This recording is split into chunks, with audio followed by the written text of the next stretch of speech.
नमस्कार।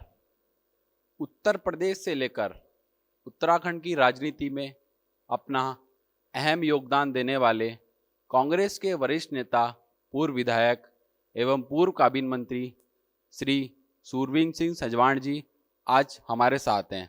सर, आपका देवभूमि की बात सीरीज में स्वागत है। धन्यवाद।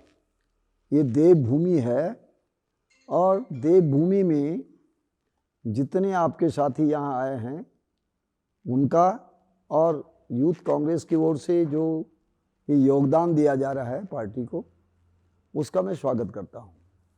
देवभूमि का तभी महत्व है जब हम बाहर से आए हुए मेहमानों का स्वागत करें। ये यहाँ की परंपरा रही है और अपनी परंपरा को बनाए रखने के लिए हम लोग वचनबद्ध हैं, कटिबद्ध हैं। सर, जैसा कि आप देखते हैं कि ऋषिकेश विधानसभा में पिछले 15 सालों से भाजपा के विधायक हैं। सर, आप क्या देखते हैं कि ऋषिकेश में हम लोग और जगह भी बात करते हैं तो विकास के नाम पर लोग हमें बताते हैं कि कुछ नहीं हुआ है, तो इस विषय में आप क्या कहना चाहेंगे? इस विषय में मुझसे ज़्यादा बेहतर यहाँ की जनता जानती है, जिसको भोगना पड़ा है।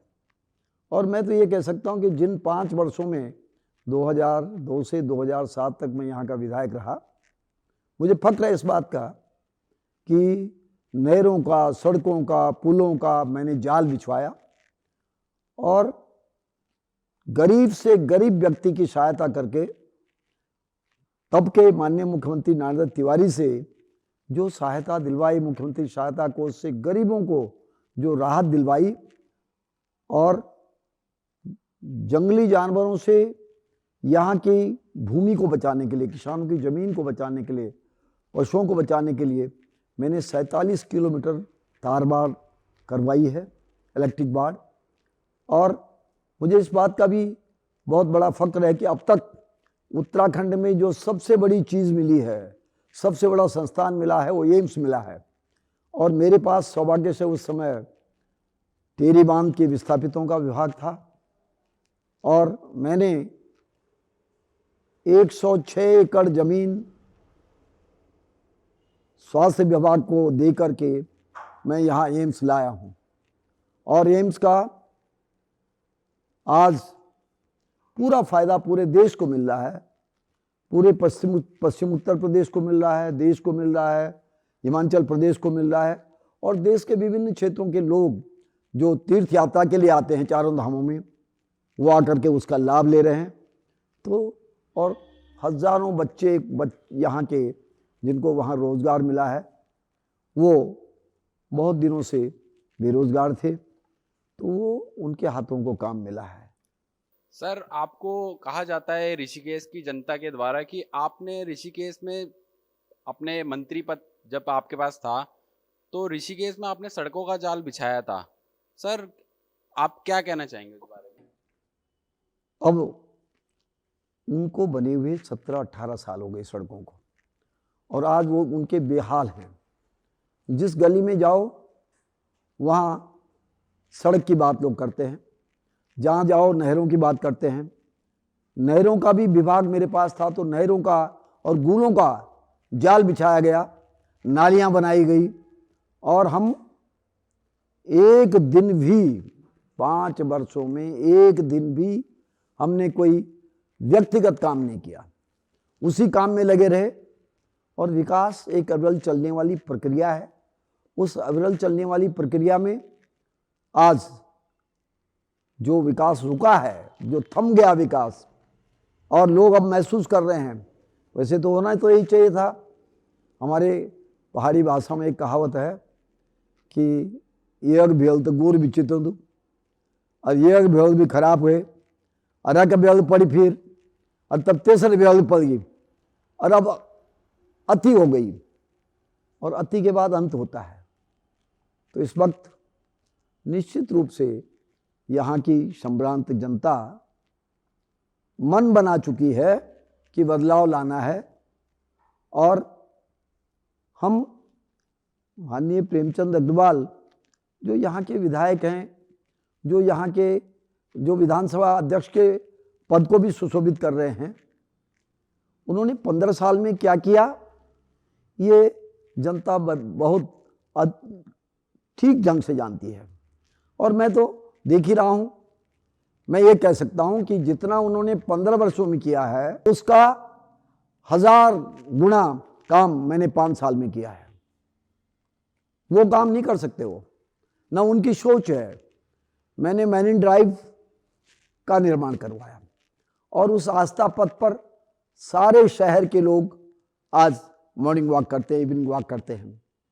मैंने घाटों का निर्माण करवाया और सौभाग्य ये मिला कि एक महात्मा ने मुझे कहा, वो रुद्राक्ष की माला पहनते थे पूरे शरीर में। उन्होंने मुझे कहा, बेटा, वो पहाड़ के रहने वाले थे, उन्होंने कहा कि यहाँ बहुत बड़े ऋषि हुए हैं, दत्तात्रेय ऋषि, क्या दत्तात्रेय घाट का निर्माण आप करवा सकते हैं?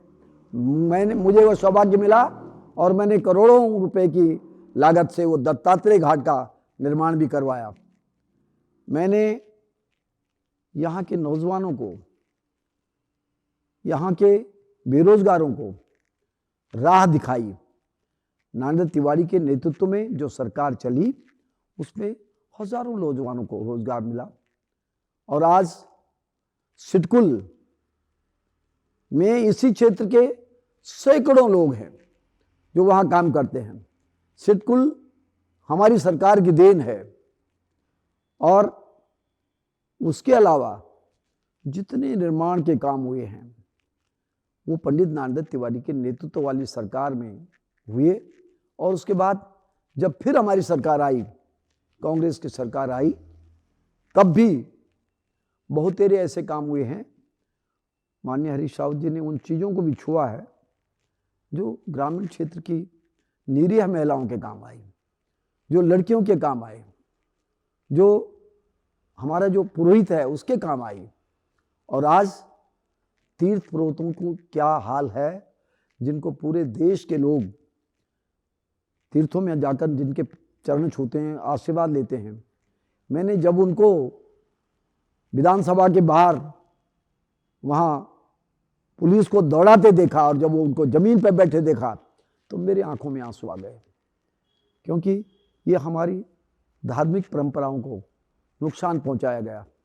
मैं उन सभी तीर्थ पुरोहितों को, हक हकूकधारियों को ये विश्वास दिलाना चाहता हूँ कि कांग्रेस की सरकार आएगी तो जो स्थान उनका पहले था उससे भी बढ़कर होगा, जो कमी रह गई थी उसको भी दूर करेंगे। सर, जैसा कि हम देखते हैं ऋषिकेश में कृष्णा नगर कॉलोनी का मुद्दा बहुत अहम मुद्दा रहा है, और कृष्णा नगर कॉलोनी के लोग भी आज भी आंदोलनरत क्यों हैं? आपको क्या लगता है कि वो किस लिए आंदोलन कर रहे हैं? कृष्णा नगर कॉलोनी का मुद्दा, चूंकि मुझे पहली बार ये सौभाग्य मिला कि कृष्णा नगर कॉलोनी को, जिसको वो अवैध मानते थे, मैंने उसको वैधता प्रदान की। मैंने वहाँ सड़कें बनवाई, मैंने वहाँ हैंडपंप लगाए और उसको वैधता का प्रमाण पत्र दिया। संजय झील, कई वर्षों से संजय झील का मामला जस का तस बना हुआ है, और मुझे लगता है कि वो हमारे भाग्य में होगा, क्योंकि संजय गांधी हमारे नेता थे। उनके नाम से जो झील बन रही थी यहाँ के सौंदर्यीकरण के लिए, पर्यटन के विकास के लिए, उसका निश्चित रूप से मुझको लाभ मिलेगा। और उसके अलावा शहर का कूड़ा कहाँ जाएगा, गंदगी कहाँ जाएगी, ये विचारणीय प्रश्न है, और इस विचारणीय प्रश्न को निश्चित रूप से उसका समाधान भी हम ही करेंगे। जिन लोगों ने शहर के कूड़े के लिए ग्रामीण क्षेत्र में प्रस्ताव दिया है, हम चाहते हैं कि ऐसी जगह बने जहाँ दूर तक कोई गांव ना हो, जहाँ दूर तक कोई बस्ती ना हो, और वहाँ कूड़ादान का निर्माण करवाया जाए, उसको जलाने का, उसका निस्तारण का काम किया जाए। ये बहुत सी चीज़ें शहर के लोगों के लिए है। सर, 2022 में विधानसभा चुनाव हैं, कांग्रेस पार्टी ऐसा क्या करेगी कि लोग, जनता उनको अपना मत दे? कांग्रेस ने आज़ादी दिलाई देश को, और आज़ादी के बाद जो निर्माण और विकास हुआ है वो सब कांग्रेस के कार्यकाल में हुआ है। इसलिए कांग्रेस को ये नहीं कहना पड़ेगा कि हमने ये किया। कांग्रेस के बारे में लोग जानते हैं कि विकास का दूसरा नाम कांग्रेस है, और कांग्रेस के जितने नेता हैं वो गांव-गांव, घर-घर जाकर लोगों की सुख दुख में काम आते हैं, और जो पार्टी जिसके कार्यकर्ता गांव में लोगों के सुख दुख में काम आते हैं, निश्चित रूप से उसको लोग अपना आशीर्वाद देंगे। ऋषिकेश विधानसभा में पिछले कई वर्षों से पार्किंग की सुविधा नहीं है।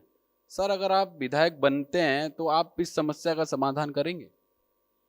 पार्किंग के लिए बहुत से ऐसे स्थान हैं जहां पार्किंग के लिए निर्माण कराया जाएगा, और मुझको तो फ्लड कंट्रोल की योजनाओं का अनुभव है। मैंने कई बार नियंत्रण की योजनाएं बनाई, और आज मेरे दिल दिमाग में है कि मैरीन ड्राइव की तर्ज पर सभी नदी नालों के किनारे दोनों तरफ ऐसी सड़कों का निर्माण करवाया जाए जहां सड़कें भी बनाई जाए और वहां के बेरोजगार को उनके हाथों को काम भी मिले, रामनगर की तरह। और ऐसे ही बहुत से स्थान हैं जहां हम पार्किंग की सुविधा देंगे लोगों को। विजन होना चाहिए, और मेरे दिमाग में, और मैंने कई बार कहा भी है पहले, मैंने तो उस समय ये भी कहा था कि अगर राजधानी आईडीपीएल में बनाई जाए तो कुमाऊं के लोगों के लिए भी 40 किलोमीटर नज़दीक पड़ जाएगी, और गढ़वाल के लोगों के लिए भी 40 किलोमीटर नज़दीक पड़ जाएगी, और हमारे पास पर्याप्त स्थान है। राजधानी भी बनेगी और कोई सड़कें बाधित भी नहीं होंगी। एक तरफ हमारी गंगा मैया है, और पूरा देश राजधानी को देखने आएगा। देहरादून में बहुत किल्लत हो रही है, बहुत जाम लग जाते हैं घंटों घंटों तक, वो स्थिति ऋषिकेश में नहीं आएगी।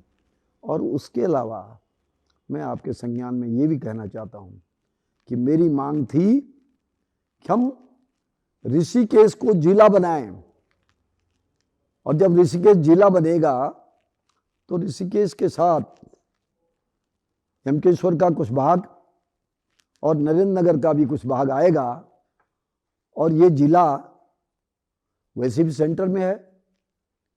पूरे गढ़वाल मंडल में जाने का एक केंद्र बिंदु है ऋषिकेश।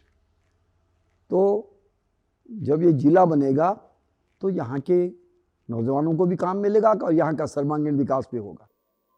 सर, उत्तराखंड में भाजपा की सरकार है, और सरकार पोस्टर बैनरों में ज़्यादा विश्वास रखती है, और आज हम अखबार में न्यूज़ पढ़ रहे थे तो हम देख रहे थे कि उसमें जो बुजुर्गों की पेंशन है वो अभी तक उनको नहीं मिली है। इस पर आप क्या कहना चाहेंगे? भारतीय जनता पार्टी हृदयहीन सरकार है, और जब हृदयहीन हो जाता है व्यक्ति, उसको किसी की चिंता नहीं होती है, उनको अपनी कमाई की चिंता है। और ये भी वो देख चुके हैं कि ये अंतिम सरकार है भाजपा की यहाँ, इसलिए वो न किसी के गरीबों की पेंशन का, वृद्धों की पेंशन से उनके कोई मतलब नहीं है, न महिलाओं की पेंशन से मतलब है। बुजुर्गों के में अगर पति पत्नी दोनों को कांग्रेस के ज़माने में पेंशन मिलती थी, उन्होंने उसको हटा करके एक को रख दिया। और आज जितनी पेंशनें और जितनी किस्म की योजनाएं माननीय हरीश रावत जी ने प्रारंभ की थी, आज 1/4 योजनाएं रह गई हैं जो धरती पर काम कर रही हैं, बाकी तो धीरे धीरे समाप्त हो गया है। रोजमर्रे कोई विभाग ऐसा नहीं है जहां के कर्मचारी अधिकारी सड़कों पर न हो। तो जब कर्मचारी अधिकारी सड़कों पर आ जाएगा तो विकास तो ठप हो ही जाएगा। आज विकास नाम की कोई चीज़, कोई चिड़िया दिखाई नहीं देती है, और हम ये निश्चित रूप से कहना चाहते हैं कि कांग्रेस की सरकार आएगी और बहुमत में आएगी, और भारतीय जनता पार्टी के काले कारनामे जो उन्होंने पोस्टरों के माध्यम से ढक रखे हैं, वो उसका नकाब उतरेगा और लोग समझेंगे कि वास्तविकता क्या है। सर, भाजपा महंगाई को कम करने के वादे के साथ सत्ता में आई थी, लेकिन आपको क्या लगता है कि महंगाई कम हुई है? भारतीय जनता पार्टी के केंद्र में आने से और राज्य के में आने से, जहां डबल सरकार, उन्होंने डबल इंजन कहा है, महंगाई भी 4 गुनी बढ़ी है, बेरोजगारी भी बढ़ी है और गरीब को, व्यापारी को, छोटे व्यापारी से लेकर के बड़े व्यापारी तक और छोटे कर्मचारी से लेकर के, मजदूर से लेकर के बड़े अधिकारी तक सब आज दुखी हैं और जनता मन में कशिक है। वो चाहते हैं कि परिवर्तन हो और परिवर्तन के लिए वो मुंह नहीं खोल रहे हैं, पर उनके हृदय में परिवर्तन की लहर आ गई है। मैं चाहता हूं कि जल्द से जल्द जैसे चुनाव होगा सबको देखने को मिलेगा। और मोदी जी ने तो इस समय बनारस, जहां उनकी पार्लियामेंट्री कॉन्स्टिट्यूंसी है, वहाँ भी लोगों का ध्यान बांटा, राम मंदिर की ओर ध्यान बांटा और उन्होंने कहा हिंदू धर्म। मैं आपके माध्यम से पूरे देश की जनता को बताना चाहता हूँ कि धर्म सनातन है, हिंदू मैथोलॉजी है और सनातन धर्म के सभी अनुयायी दूसरे के धर्मों को बराबर सम्मान देते हैं। ऐसा सनातन धर्म में लिखा गया, आदेश दिया गया कि आप दूसरे के धर्म को आदर देंगे तो आपके धर्म को ब्याज सहित आदर मिलेगा। और ऐसा भारतीय जनता पार्टी नहीं करती, बल्कि उन्होंने भाई भाई को लड़ा दिया, देश में विद्वेष की भावना पैदा कर दी। हम तो वो लोग हैं जिनकी प्रधानमंत्री इंदिरा जी ने अटल बिहारी वाजपेयी जी को विदेश में भेजा था और वहाँ उन्होंने भारत का नेतृत्व किया। तो हम तो विशाल हृदय के लोग हैं और मैं आपके माध्यम से ये कहना चाहता हूँ, लोगों को से प्रणाम करना चाहता हूँ उनके चरणों में कि वो सोचें, विचारें, गंभीरतापूर्वक ये विचार करें कि भारत की आज़ादी अक्षुण्ण रहनी चाहिए। देश की आज़ादी के परवाने देख रहे होंगे कि जिस देश के लिए हमने अपने प्राणों की आहुतियाँ दी, उस देश के नागरिक आज अपने देश की जनता के लिए क्या कर रहे हैं, अपने भाइयों के लिए क्या कर रहे हैं, अपने पड़ोसी के लिए क्या कर रहे हैं, अपने पड़ोस के गरीब के, जिसको रोटी नसीब नहीं है, क्या अपने हिस्से की एक रोटी उसको दे रहे? तो जब तक हम इसमें सफल नहीं हुए तब तक हमने अपने को स्वतंत्र भी नहीं मानते हैं। और देश की स्वतंत्रता के बाद उत्तराखंड की आज़ादी की लड़ाई भी हमने लड़ी और उत्तराखंड की आज़ादी की लड़ाई का प्रतिफल है कि आज हमारी अपनी सरकार है, हम अपने प्रदेश के लिए निर्णय ले सकते हैं। लखनऊ में हमारे लिए बहुत अच्छा था, किंतु लखनऊ की नज़र से गोपेश्वर और पांडुकेश्वर की बात नहीं देखी जा सकती। वहाँ के विकास की बात हम सोच नहीं सकते थे, सोच सकते थे पर उसको क्रियान्वित नहीं कर सकते थे। तो आज निश्चित रूप से हम ये कह सकते हैं कि यहाँ हर क्षेत्र में अधिकारी, कर्मचारी, नेता जाते हैं, समस्याएं देखते हैं, समाधान का जिसका विचार हो, समाधान की जिसके अंदर भगवान ने प्रेरणा दी हो, वो समाधान ढूंढता है और समाधान के विकल्प भी ढूंढे जाते हैं कि अगर इस तरीके से समाधान नहीं हुआ तो दूसरे तरीके से, तीसरे तरीके से, और जिनके पास विकल्प नहीं होते वो विकास नहीं कर सकते। पर्यटन की अपार संभावनाएं हैं। अगर कांग्रेस सरकार आती है तो 2022 में कांग्रेस पार्टी क्या करेगी पर्यटन के लिए?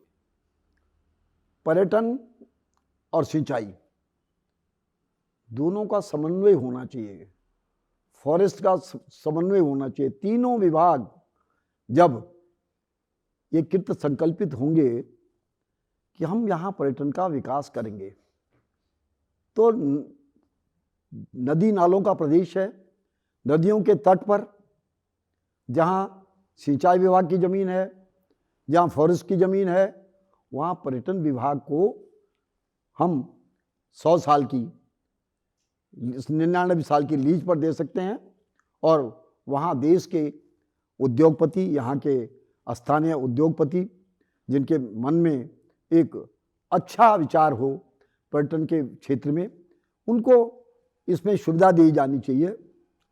और ये यहाँ अब यहाँ का व्यक्ति तो विदेश में, पूरे कौन देश ऐसा जहाँ हमारे लोग नहीं हैं, यहाँ तक कि अमेरिका में भी हमारे लोग हैं, वहाँ काम करते हैं। तो वो उनका जो विजन है, उनके विजन का बीजारोपण हम यहाँ करेंगे और पर्यटन के माध्यम से और तीर्थाटन के माध्यम से जितने मंदिरों को भारतीय जनता पार्टी हड़पना चाहती थी, उतने मंदिरों के चारों तरफ कांग्रेस की सरकार आएगी तो पर्यटन का विकास होगा, तीर्थाटन का विकास होगा और पूरे देश के लोगों को वहाँ हम निमंत्रण देंगे, लोग आएंगे और ये जो धरती है, देवी देवताओं की धरती, इसका महत्व जो लोगों के मन में है वहाँ तक लोग पहुँचेंगे। सर, विधानसभा चुनाव नज़दीक हैं। इस बार 2022 में उत्तराखंड की जनता क्या करने जा रही है आपके हिसाब से? देखिए, मैंने पहले भी कहा कि कोई भी पॉलिटिकल पार्टी हो,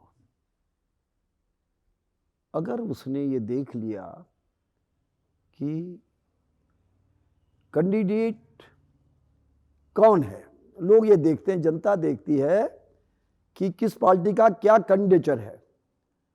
कैंडिडेचर अगर जनता की रुचिपूर्वक होगा तो निश्चित रूप से उसको सफलता मिलेगी और कैंडिडेट अगर कमज़ोर हुआ तो लोग उस पर लोगों का विश्वास वो नहीं जीत पाएगा, तो निश्चित रूप से सफलता नहीं मिल पाती है। आज मैं चूँकि मैंने पहले भी कई बार फोरकास्ट किया है, तो आज मैं ये कह सकता हूँ, मैंने 2002 में भी कहा था कि हम 36 सीटें लाएंगे और 36 ही आई, न 35 न 37। तो आज मैं ये कह सकता हूँ कि 45 से 47 सीटें कांग्रेस लाने जा रही है और बहुत अच्छे अच्छे कैंडिडेट, पुराने अनुभवी लोग भी हैं और नौजवान भी हैं, उनको जहाँ जहाँ जो गूटी फिट बैठेगी कांग्रेस के अनुभवी नेता, उनको वहाँ अवसर देंगे और कांग्रेस को उसका लाभ होगा। सर, पिछले 15 सालों से ऋषिकेश विधानसभा में महाविद्यालय खोलने की बात हुई थी, लेकिन अब तक वो विद्यालय कहीं खुला नहीं है। इस पर आपके हिसाब से क्या लगता है आपको कि क्या विधायक जी क्यों नहीं उस काम को कर पाए? गांव का प्रधान भी अगर जनता के बीच में कोई घोषणा करता है तो उसकी बाध्यता हो जाती है कि उस काम को पूरा करे। हमारे विधानसभा अध्यक्ष जी ने, हमारे विधायक जी ने दो जगह घोषणा की है,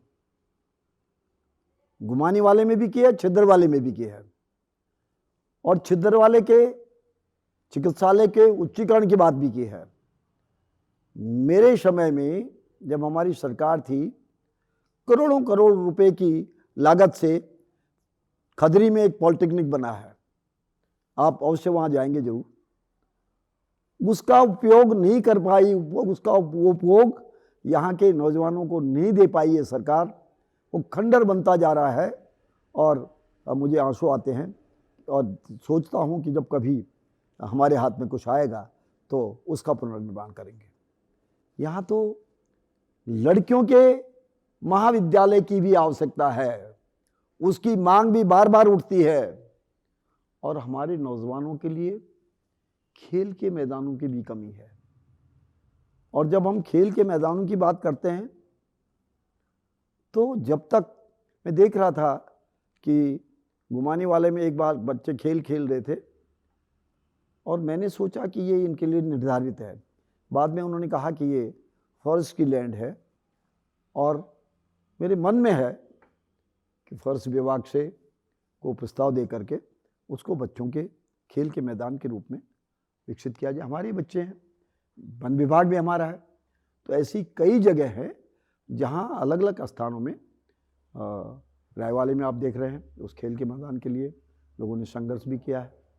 ऐसे ही हर क्षेत्र में खेल के मैदान होने चाहिए। खेल के मैदान और हमारे संस्कृति को उजागर करने के लिए आज हमारी मातृशक्ति का हमारे जो युवक मंगल दल हैं उनके अंदर बहुत से ऐसे विचार हैं जो गद्य में भी और पद्य में भी वो व्यक्त कर सकते हैं, परंतु उनको अवसर नहीं मिला। वो भी हमारे मन में है कि उनके लिए स्वरोजगार की भी स्थापना की जाए और साथ साथ उनके जो सांस्कृतिक विरासत है हमारी उसको और आगे बढ़ाने में उनका योगदान भी हम ले सकें। सर 2022 के चुनाव को देखते हुए उत्तराखंड में काफ़ी लंबे समय से भू कानून की मांग हो रही है। सर किस हिसाब से आप लोगों की मांग को देखते हैं कि उनकी मांग जायज़ है? इस पर भू कानून पर आपका क्या कहना है? 2005 में एक महात्मा ने पिटीशन दायर की है और पिटीशन दायर करने के बाद उस महात्मा ने आईडीपीएल समेत जितने भी वन भूमि में बसे हुए लोग हैं उनको तोड़ने के आदेश हुए थे। मैं स्मरण करना चाहता हूं पंडित नारद तिवारी को कि जब आईडीपीएल और उस क्षेत्र में पूरे क्षेत्र में वहाँ के लोग सड़कों पर उतर आए, उनको लगा कि हमारी धरती हमसे छीनी जा रही है, तो फिर उन्होंने हम पंडित नारद तिवारी के पास गए, उन्होंने भारत सरकार से बात की और आज भी वो लोग सब सुरक्षित हैं।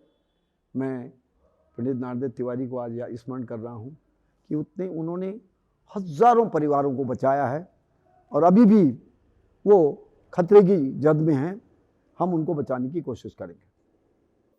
सर 2022-17 से पहले भाजपा ने उत्तराखंड में राजनीतिक अस्थिरता का कारण 3 मुख्यमंत्री देकर के किया है, लेकिन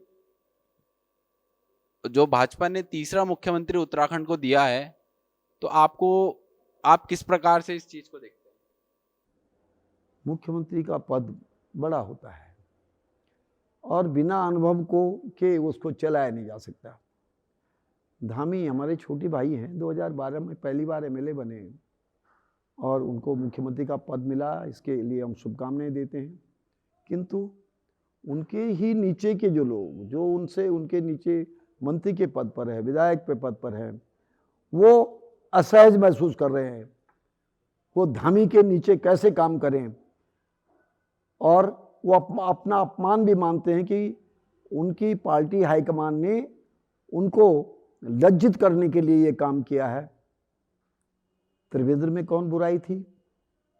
और त्रिवेंद्र में बुराई थी तो फिर दूसरे सज्जन को लाए थे, तो उनको भी 3 ही महीने में क्यों हटाया? भाई लाने से पहले देख लेते उनका। भाई लोग तो एक बाबू को रखते हैं, एक चपरासी को रखते हैं, तो उसके लिए भी इंटरव्यू लेते हैं। इतने वर्षों में इन्होंने अपने नेताओं को नहीं देखा कि इनके अंदर क्या विजन है। और अब अगर उनके पास वक्त हो तभी चौथा भी बदल सकते हैं वो, और चुनाव के लिए न जाने किसको आगे मुखौटा बनाते हैं, क्योंकि धामी के मुखौटे पर लोग वोट देने को तैयार नहीं है। धामी के खिलाफ जो हमारे प्रत्याशी हैं वो भी नौजवान हैं, किंतु धामी उनको देखकर भयभीत है। वो हमारे कार्यकारी अध्यक्ष भी हैं। तो इसलिए हम धामी जी के बारे में हम क्यों कहें कुछ?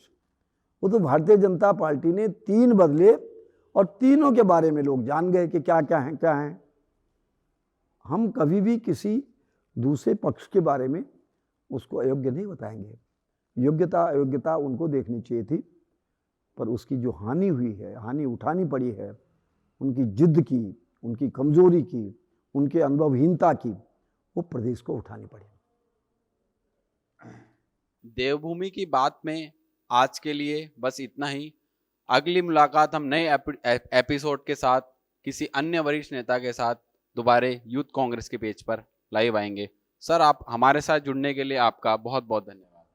मैं आपके हौसले को बधाई देता हूँ, आपके ज्ञान को बधाई देता हूँ, और मुझे उम्मीद है कि आप पूरे हमारे जितने नेता हैं पूरे देश प्रदेश में, उनके ज्ञान को भी आप देखेंगे, उनके ज्ञान को भी आंकेंगे, और ज्ञान की हमारे पास कोई कमी नहीं है। हमको तो इस बात का फक्र है कि हमारा चाहे प्रदेश अध्यक्ष हो, चाहे ब्लॉक का अध्यक्ष हो, हमारे ब्लॉक का अध्यक्ष भी दूसरी पार्टी के जिला अध्यक्ष और प्रदेश महामंत्री से बढ़कर टेबल टॉक कर सकता है और अधिकारियों को अपनी बात समझा सकता है जनता के हित में। मैं इन शब्दों के साथ इस क्षेत्र की, इस प्रदेश की जनता के परिवारों की खुशहाली के लिए, जयवृद्धि के लिए, सत्सरी के लिए सर्वशक्तिमान भगवान बद्र विशाल से याचना करता हूँ, वंदना करता हूँ, दुआ मांगता हूँ और आपके उज्जवल भविष्य की कामना करता हूँ। देवभूमि की बात में आज के लिए बस इतना ही। मैं गौतम नौटियाल अगले एपिसोड में किसी वरिष्ठ नेता के साथ आपसे पुनः अवगत होऊंगा।